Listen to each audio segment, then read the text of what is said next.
Hi everyone, my name is Beatrice from the University of Padova in Italy.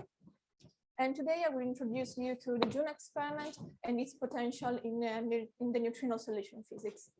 So JUNO, the German Underground Neutrino Observatory, is a multi-purpose liquid scintillator neutrino detector. And compared to previous and ongoing liquid scintillator neutrino detectors, it is the largest among them, with a total target mass of about 20 kiloton of liquid scintillator. JUNO is also characterized by a very high light yield and very stringent requirement on the energy resolution.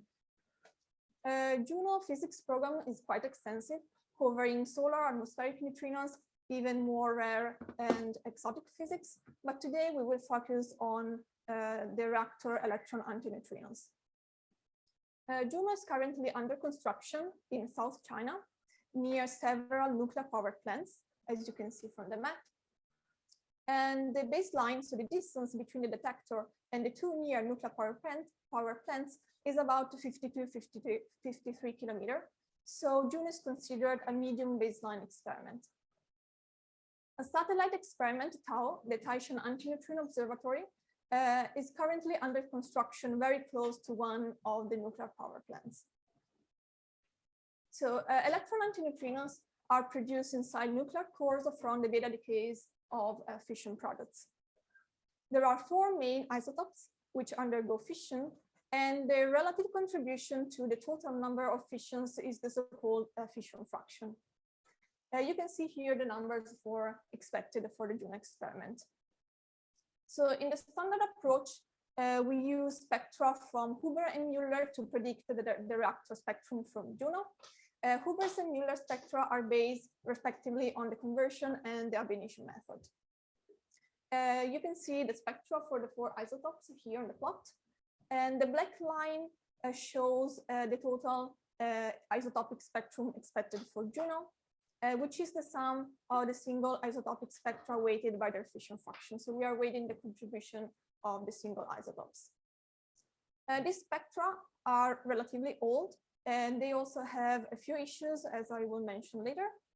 And since JUNO requires a very precise and accurate prediction for the reactor spectrum, as I was mentioning before, a satellite experiment is currently under construction very close to one reactor core with a baseline of only about 30 meters.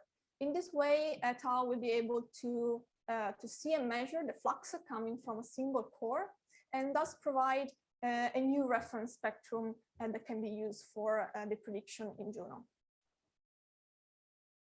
The way electron antineutrinos are detected in liquid scintillator is through the inverse beta decay.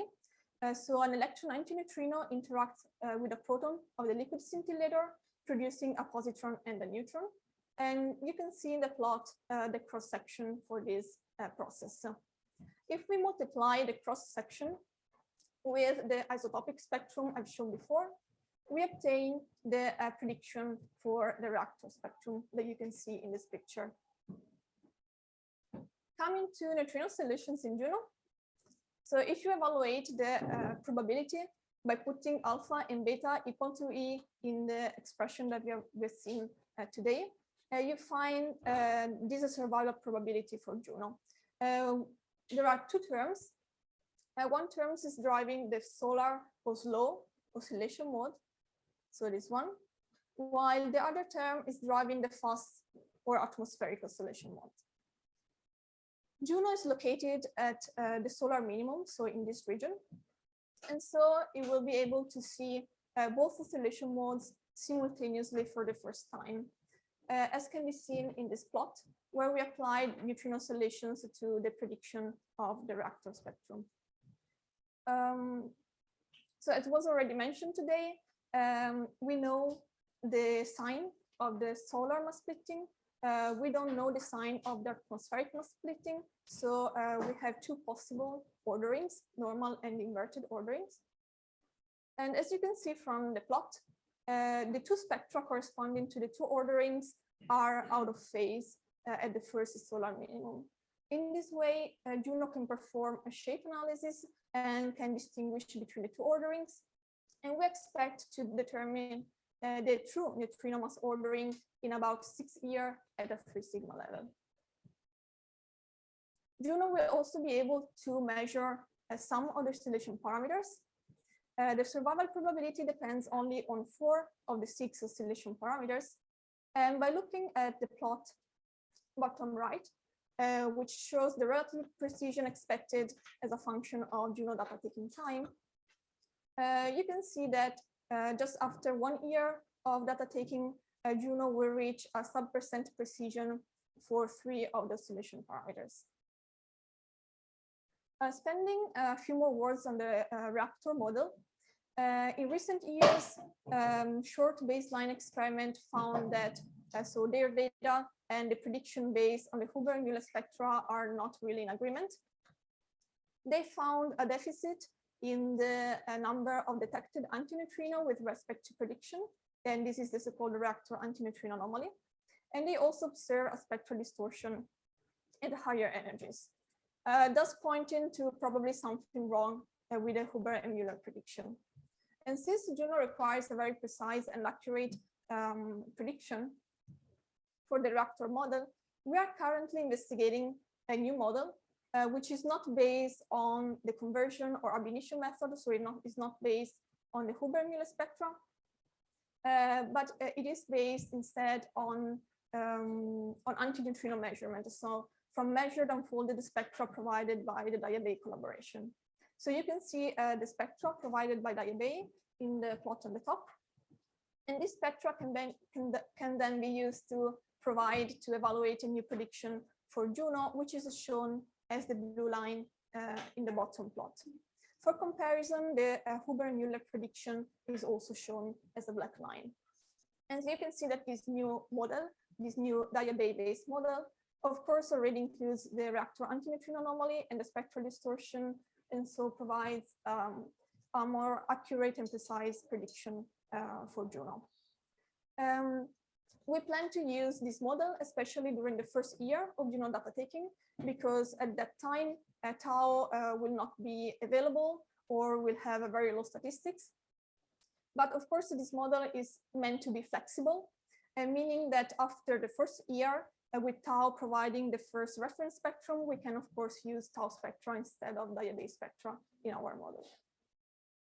To conclude, JUNO will be the first experiment to simultaneously see both oscillation modes with very promising results in the measurement of the oscillation parameters and also in the determination of the mass ordering.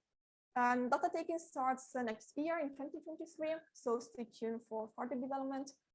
Thank you for listening.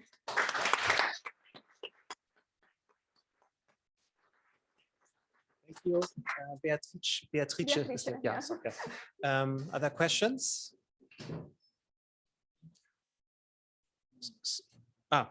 There's one question on Zoom. Yep, Ibrahim, can you unmute yourself and talk? Yeah, thank you. Are you considering the neutrino-less double beta decay in JUNO as well? Are you familiar with that? Well, what I know is that in the first 10 years, so in the first phase of the JUNO experiment, we are only focusing on neutrino oscillations and many other actually physics topics, neutrino topics. The second phase, after I would say for the first 10 and 15 years of data taking, where we will probably also look at neutrino-less double beta decay. But I don't have much information about that right now. Okay, thank you. Okay. Any other? Yeah, there's a question in the back. Is there any, well, has anyone investigated, or is there like a likely cause for the antineutrino anomalies, or is it still an open question? Sorry, could you repeat your question a bit louder? Oh, sorry. So the antineutrino anomalies, is there like any, is there an agreed like reason why they were caught, like why they were happening and why they weren't meeting the agreement, or is it still an open question? So you mean the... Yeah, like is it just some nuclear physics stuff? Concerning the ab initio method, we don't have all information about the beta decays of all the fission products inside the nuclear cores. So of course there are missing information, and these contribute to this deficit. And this for the Mueller spectra. For the Huber spectra, which are based on conversion method, meaning that they measured beta spectra back in the 1980s, they fitted the spectra and then converted the spectra into antineutrino spectra. Recent experiments had found out that there were probably a mistake in the normalization of the measured spectra. And that's why we see this deficit for both methods. Okay, cool. Thank you. You're welcome. Okay, thank you. If there are no further questions, let's thank Beatrice again.